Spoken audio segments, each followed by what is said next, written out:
উদ্দেশ্য হচ্ছে যে 2026 আমাদের যে নবায়নটা করি আমরা কৃষির যে নবায়ন জেলাকে, সেই নবায়নটা স্থগিত করে দিয়েছে।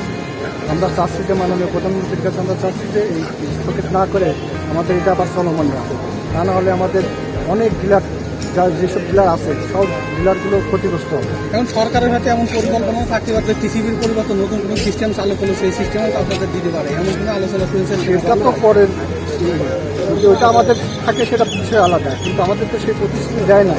হঠাৎ করে বন্ধ দেওয়ার কারণে আমাদের অনেক ক্ষতি হয়ে যাবে। আমাদের এত পরিবার আছে, সেই পরিবার সবাই উপর নির্ভর করে হবে, কিন্তু এর জন্য অনেক ক্ষতি হয়ে যাবে। এই জন্য মাননীয় প্রধানমন্ত্রীর কাছে আমাদের আসল আবেদন যে আমাদের এটা চলমান রাখে। আসলে আমরা টিসিবির ডিলার, আমরা কুষ্টিয়া জেলা টিসিবির ডিলার। আমাদের 25-26 যে নবায়ন জুনের করার কথা, সেটা আমাদের নবায়নটা বন্ধ করে দিয়েছে। তো আমরা মাননীয় প্রধানমন্ত্রীর কাছে আমরা আবেদন করছি আমাদের নবায়নটার জন্য চলমান থাকে, পূর্ণবহন করে।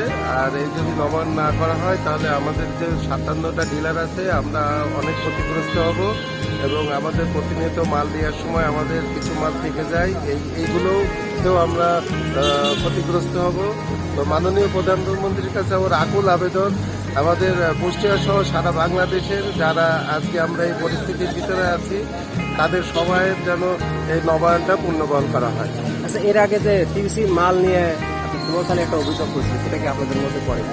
মানে চাল দেয়নি এরকম? না, এগুলো আমাদের ভিতরে পড়ে না। এটা কি দেশব্যাপী নাকি শুধু আপনার কুষ্টিয়াতে? সারা দেশে এগুলো।